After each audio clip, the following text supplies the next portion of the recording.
Добро утро, поздрав до вас и до нашите гледачи. Со одлична динамика се одвива изградбата на автопатот Прилеп-Битола, кој што е навистина значаен за овој дел од нашата држава. На оваа тема утрово зборуваме со првиот човек на јавното претпријатие за државни патишта, Куца Трајановски. Добро утро, како сте утрово? Како сте утрово? Добро утро. Добро. Според градежните зафати, кога може да се очекува оваа автопатска делница да биде завршена? Ова делница се очекува според динамичките планови кои што се направени заедно со конзорциумот Бекстрел Јенка, значи турскиот и американскиот конзорциум, се очекува некаде почетокот на 2028 година. Значи, доколку мака направиме поголеми напори, можно да биде малку порано. Колку е долга оваа траса и кои фази се следуваат на оваа делница?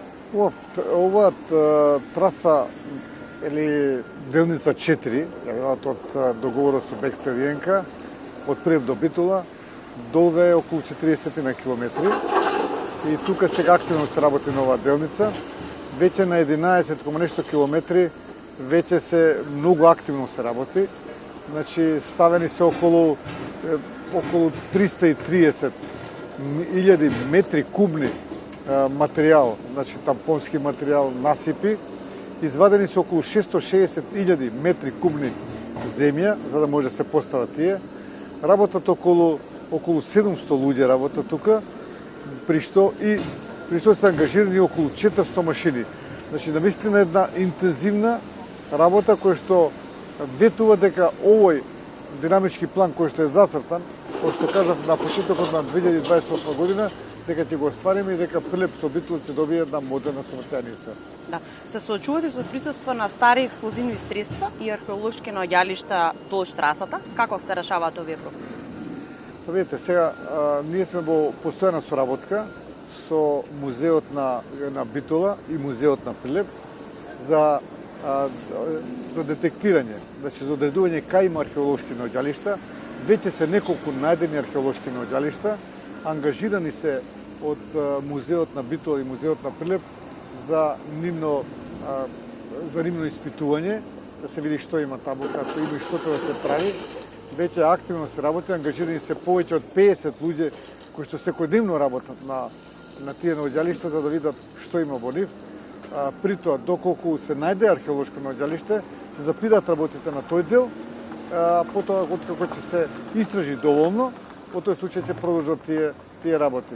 Така да имаме добра соработка јавното претпријатие државни патишта со овие два музеи. Финансиската конструкција за оваа делница? Финансиската конструкција за оваа делница е околу 260 милиони евра.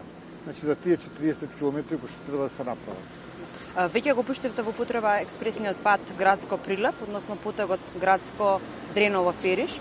Се размислували да се спои Фариш со Прилеп и со експресниот пат или автопат? Да, веќе го направивме, кој што знаете, јавноста кој што е информирана, некаде околу 26 километри направени се од градско до Фариш, значи до излезот на тунелите. Тоа е пат во форма на експресен пат, а делимично има и автопатско решение. И мислам дека тука граѓаните доба еден пат кој што е поудобен и подобар за возење. А останатиот дел во 20 на километри од Фариш до Прилеп, значи во планот е на јавното претпријатие, на владата, на Министерството за транспорт и врски, исто така се направи автопат, експресен пат или автопат со тунел под Плетвар и со тоа да се овозможи навистина брзо, ефикасно и безбедно доаѓање до Прилеп и Битола и Ресен на овој дел од Пелагонија. И мислам дека е многу важен овој регион.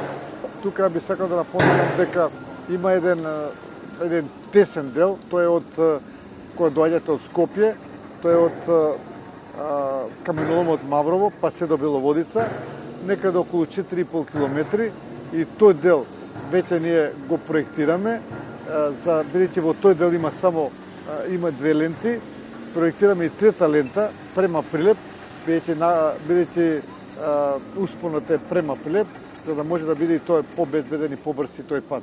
И се надам дека следната година и тоа ќе го завршиме. Да. Со изграда нова патна мрежа, коридорот 10D ќе стане и алтернатива за патување кон соседна Грција. Кој ќе биде бенефитот од сето ова? Па видите, значи активно работиме на тоа. Веќе има направено проект за обиколница на Битола, па се до Межитлија. Веќе сме во контакти, преговори, разговори со Министерството за транспорт и ветски владата на Република Македонија да тоа добиде приоритет, така да оваа делница од коридорот 10, ја викаат коридор 10D, тоа значи од Градско па се до границата со Грција, да биде автопатско или експресно или со експресен пат решение, што ќе овозможи за многу подобра и побрзо движење меѓу овие меѓу Прилеп, Битола и Ресен, а воедно исто така ќе овозможи и многу побрзо, побезбедно и полесно доаѓање до Грција. Тоа е европска земја со која што имаме многу економска соработка и трговска, па да речам и туристичка, бидејќи со изградбата на овој пат покрај тоа што од другите делови на Македонија, меѓутоа многу е значаен за Прилеп, Битола и Ресен, за да можат побрзо да доаѓаат према Грција. Да, ние доаѓавме утре од Скопје, релативно брзо се стигна до овој дел.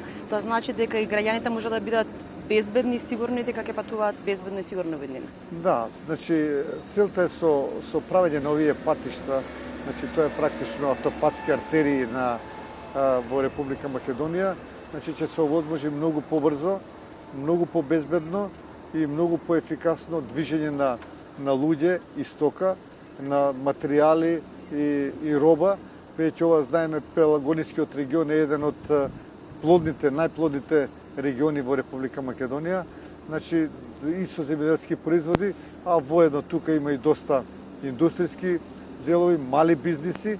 Сето тоа ќе овозможи за заживување на економијата на овој регион, а она кој што и претходно кажав, и со движењето на туристите кои што сега ќе го користат и овој дел на патот за пристигнување према Грција, со еден збор ова ќе биде едно заживување, еден голем импулс за заживување уште подобро на овој регион, кој што сметам дека досега беше еден од запоставените региони, а тука е, како што кажав, еден земјоделски базен, така да се изразам, на Република Македонија, кај што ја храни Македонија со многу производи, а воедно овој дел е многу населен дел, и Прилеп и Битола се населени места, тука и Ресен, тука и алтернатив патот кој што води према Охрид, кој што понатака исто така планираме од Битола натаму да се продолжи према Ресен во следниот период. Ајде да го заокружиме ова линковско вклучување, го споменавте и вие Охрид. Што се случува во тој дел од нашата земја? Го споменавте Охрид. Да. Што се случува, докаде е тоа поврзување до Охрид од таа страна на нашата земја? Тоа некако што кажа премиерот, значи при крајот на месец август, ние ќе треба да пуштиме уште една делница од автопатот Кичево-Охрид. Тоа делницата ќе биде од Кичево од Климештани до Охрид.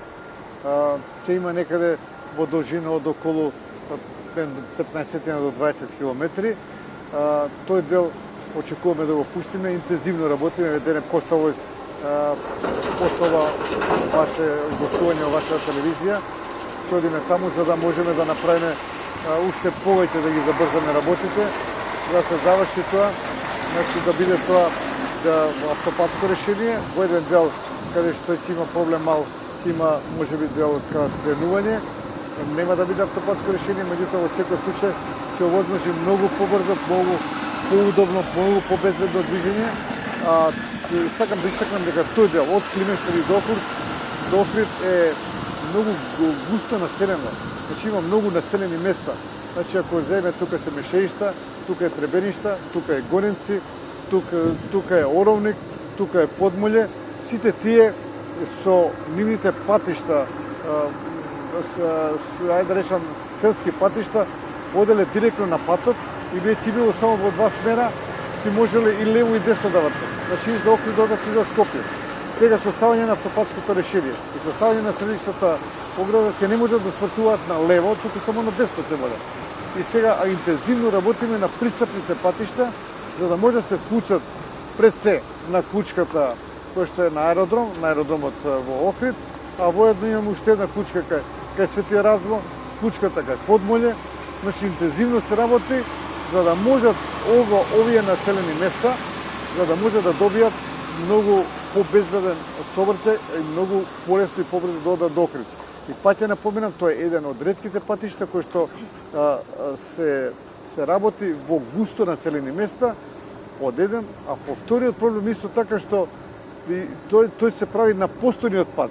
Така да многу често со сообраќајни речими имаме скренување лево-десно пренасочување на сообраќајот, за да може да се направи еден дел, па да се пренасочи на направениот, па другиот да се направи, па на него да се пренасочи, така да мислам еден тежок процес кој што се надевам дека ќе го завршиме. Благодарам многу на одвоеното време. На крај на август гледаме на таа локација. Се надевам. Благодарам уште еднаш. Студио.